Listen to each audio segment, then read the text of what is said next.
सैया के धुम च बढ़ जाए, सैया के धुम च बढ़ जाए, बढ़ जाए।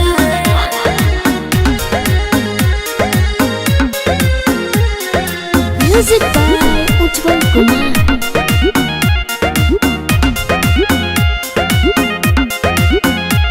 बबी बोला का परेशानी बा, का कहीं कौन बात के तोहरा हानि बा। बबी बोला का परेशानी बा, कौन बात के तोहरा हानि बा। खुल के सब बताओ कि दिमाग पर हमरा पड़ जाए। ताबीज बना दियो झाजी, सैया के 2 इंच बढ़ जाए। का कहलू हो? का हो? हमरा के देखे तो देखते ही उफान के ऊपर चढ़ जाए। बात करो बच्चे, जो होगा अच्छा होगा। Ambe recording studio Delhi.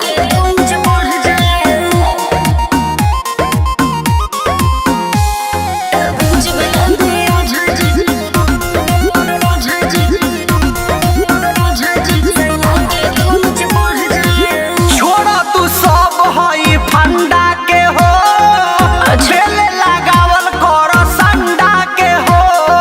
ओ कैसे जे सोट के लगाइए।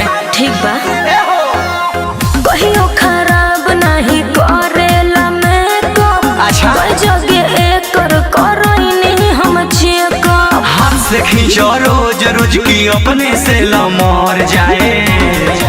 आय ताबीज बना दियो झाजी, सैया के 2 इंच बढ़ जाए।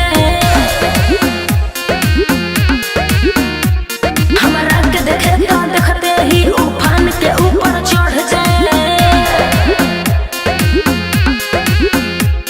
ताबीज बना दियो झाजी, झाजी, झाजी, सैया के 2 इंच बढ़ जाए। म्यूजिक बाय उज्जवल कुमार।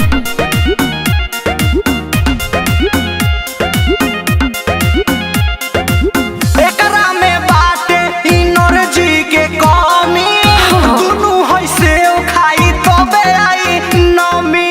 ऐसन बात बा, हाँ हो तबे आई नमी।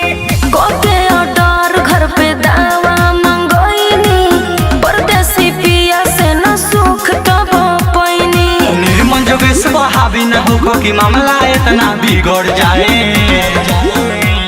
ताबीज बना दियो झाजी, सैया के 2 इंच बढ़ जाए। इंतजार करो। का हमरा के देखे तो देखते ही उफान के ऊपर चढ़ जाए। जाना अब तो साफे भी कोई लगा सड़ जाए। Ambe recording studio Delhi.